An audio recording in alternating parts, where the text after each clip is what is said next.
Good morning, ladies and gentlemen.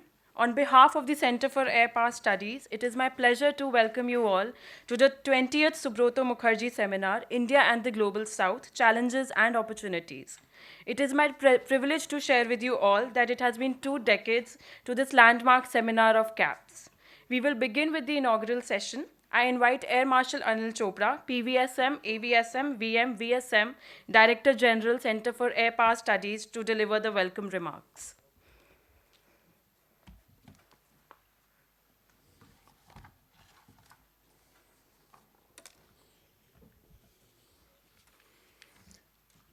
HE Marshal V.R. Chaudhari, Chief of Air Staff, former chiefs, serving and retired officers, distinguished guests, chairpersons of the panels and speakers, members of the media, members of the diplomatic corps, ladies and gentlemen, good morning and welcome to this Subroto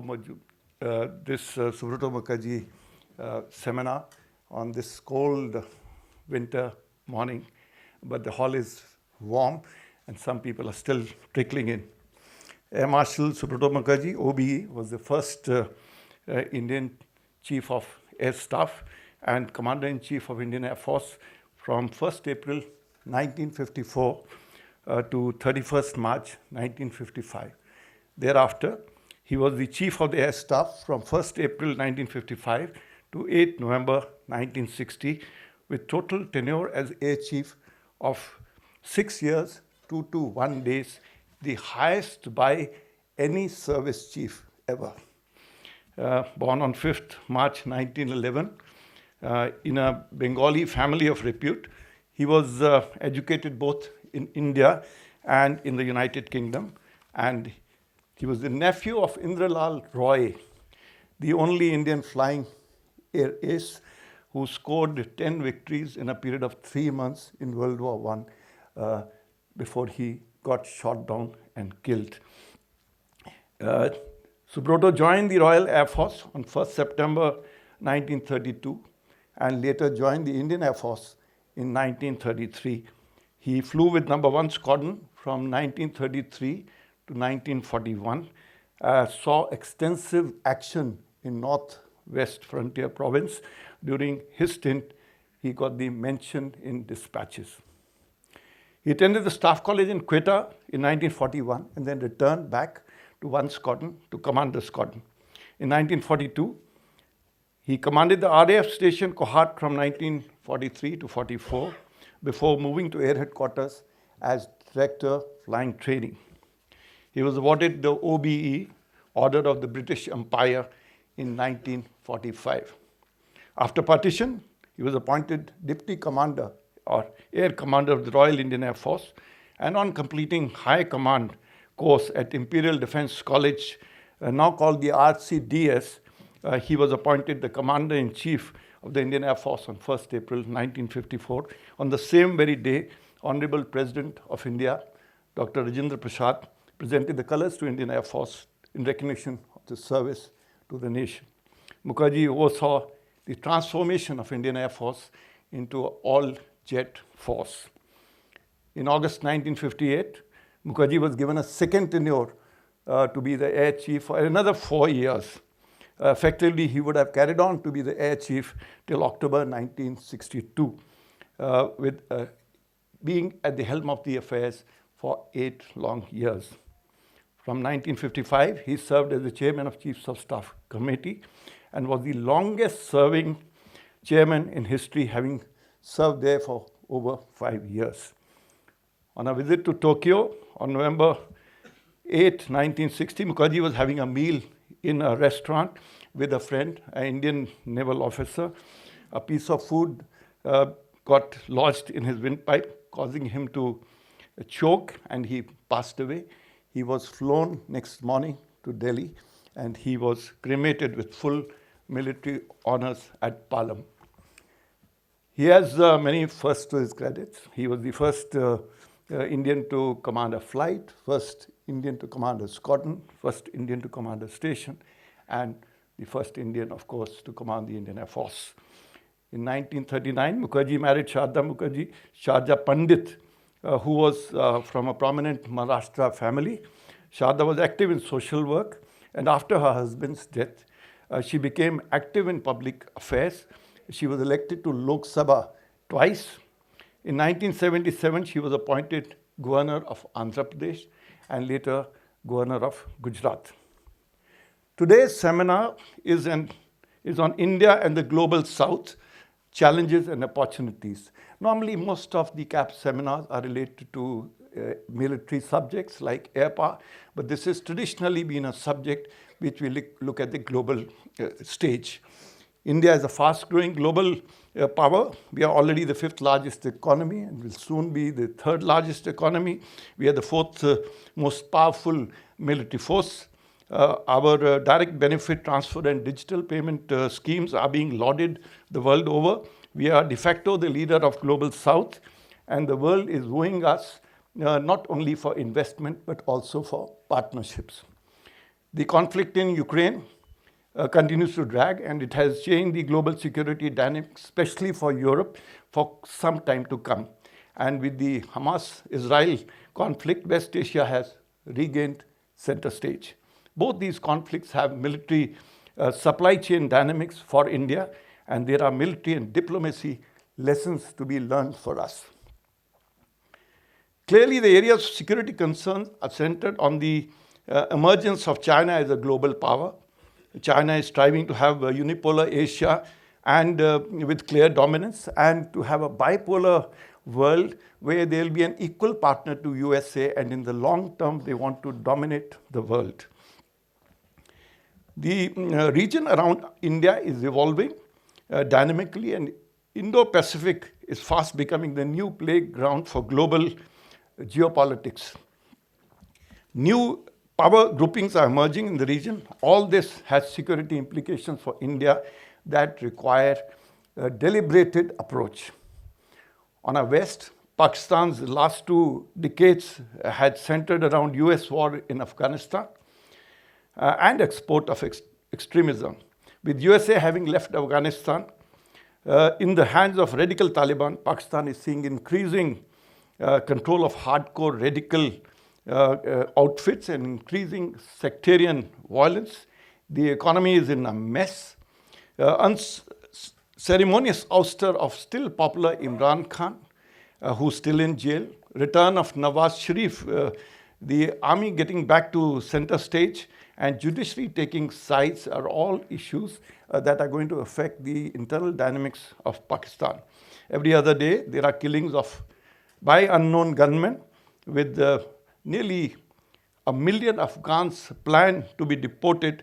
Things will become more complex. And I must highlight that nearly 4 to 5 million Afghans had actually moved in during the crisis between Afghanistan and when the Soviet and US were fighting in Afghanistan. After Taliban has taken over, only about 600 to 800,000 refugees have come, but how they will be identified is very complex. Meanwhile, USA's blow hot, blow cold approach keeps reviving interest in Pakistan. It views that a prosperous and democratic Pakistan is critical to US interests in the region. As External Affairs Minister Dr. Jaishankar said, we are entering a world of plurilateralism, a phase of decentralized globalization, which will promote regionalism. India's presidency of Shanghai Cooperation Organization was a mixed bag because of the Russia, China, and global dynamics. However, the same for G20 was a visibly resounding success of diplomacy. Vasudhaiva Kutumbakam, or One Earth, One Family, One Future, did reverberate all across. The future of conflict is going to be dictated and influenced by high degree of artificial intelligence supported autonomy, multi-domain operations, global reach, long-range sensors and weapons, hypersonic platforms and munitions, unmanned systems including kamikaze drones, unmanned and manned teaming, action in space, cyber, electronic warfare, and much more. We have two panels of very eminent speakers covering India and the Global South in the first session and contours of present and future conflicts in session 2. We are indeed privileged, sir, that the Air Chief is going to deliver the inaugural address. We will also be requesting you, sir, to release two CAPS publications. The first is a book on Indian air power, contemporary and future dynamics, authored by Air Marshal D. Chaudhari. The second is a study under the Tata chair on aerospace engine landscape in India by AVM Suresh Singh. I now request the Air Chief to kindly deliver the inaugural address.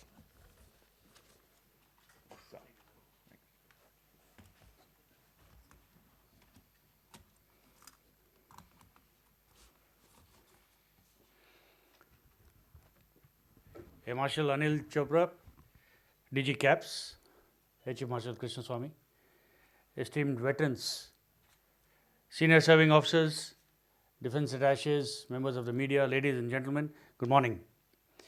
As a part of the 20th Subroto Mukerjee Memorial Lecture, it is indeed a privilege for me to deliver the inaugural address and share my thoughts on a topic that is extremely relevant and most discussed in the current geopolitical context. The term Global South was coined by an American writer and activist, Carl Oglesby, in 1969. However, the term gained momentum after the breakup of the Soviet Union.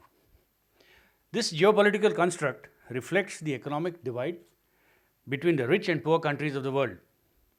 It loosely refers to the countries that were left out of the industrial era and were mostly at the receiving end of imperialism and colonial rule. The grouping derives its importance from the fact that it represents 39% of the world's GDP and 85% of the world's population. We need to acknowledge the headwinds first. The landscape of international relations is constantly shifting, and the traditional power structures are increasingly being challenged by new players. The threat of global conflict looms large, fueled by ideological divisions, resource scarcity, and climate change. This has created interconnected challenges like economic disparity and resource exploitation. Black swan events like the COVID-19 and conflicts like those we are witnessing across the world today have aggravated this situation. In spite of all this, we are witnessing resilience and sustained economic growth by countries of the Global South. Estimated by many researchers, by 2030, it is projected that 3 of the top 10 largest economies will be from this group, India being one of them, of course. Therefore, while there are challenges, the future also promises many opportunities. Over the years, India has played a proactive role in international forum to protect the Global South's interest and is giving voice to the countries belonging to this group. This was amply displayed this year when India championed their concerns and put it at the center of the G20 presidency. At the very beginning of the presidency, India hosted the Voice of Global South Summit with representatives from 125 countries and followed it up with the second summit just last month. India has provided the necessary leadership to this group and a new narrative to global geopolitics. India's efforts to include the African Union as a full member of the G20 achieved desired outcomes during its presidency, making the African Union part of the Global South at par with the European Union. As I stand today in front of you, I am extremely optimistic about our nation's role in this ever-evolving global landscape. The world is at a pivotal juncture, and winds of change are blowing strongly in our favor. India's rise in the Global South marks a pivotal point in international affairs. Rooted in a rich historical tapestry, the country's emergence from colonial shadows to a prominent global player brings forth a myriad of challenges and opportunities. Understanding the complex dynamics at play is crucial in navigating a future shaped by interconnectedness. As we navigate these uncharted skies, air power, being a key component of national power, would undoubtedly play a pivotal role and also serve as a symbol of national strength, a tool for peace and collaboration. The Indian Air Force may easily act as a catalyst for progress, fostering strategic partnerships and contributing to the collective advancement of the Global South. Our air power engagements with the countries of the Global South have resonated across the board and allowed us to exchange best practices, improve interoperability, and build trust. These engagements are crucial for tackling shared security challenges and ensuring regional stability. We have increased the footprint of training and cooperation with these nations, and the Indian Air Force conducts regular training programs for these partner nations, sharing best practices in the field of operations and maintenance. The roles played by our Indian military advisory teams deployed at many of these countries and courses offered through the Indian Technical and Economic Cooperation Program, the ITEC programs, have paved the way for increased cooperation. Such programs have focused on capacity building and human resource development. Just to quote some figures, over the year, ITEC has trained more than 200,000 officials both in the civil and the defense sector. The Indian Air Force has a long and proud tradition of training Air Force cadets and officers from nations of this group alongside its own air warriors. This exchange of knowledge and experience has broadened our stature and strengthened diplomatic ties and cooperation. In the past 9 years alone, Indian Air Force has trained more than 5,000 foreign trainees from countries of the Global South, and this number is only increasing.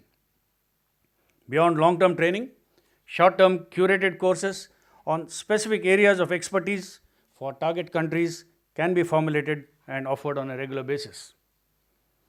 Technology transfer and subject matter expert exchanges also play a big part by sharing our advancements in these fields involving collaborative research reports, technology demonstrations, and capacity building programs in areas like aircraft maintenance, radar systems, cyber security, and so on.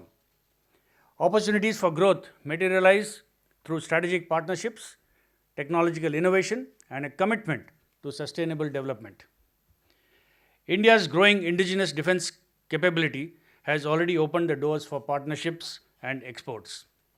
Platforms like the Light Combat Aircraft, the Light Combat Helicopter, and Akash surface-to-air guided weapon systems offer competitive and reliable options for air forces of the Global South, boosting India's economic and technological clout. Further, establishing joint ventures with these nations can be mutually beneficial to both countries.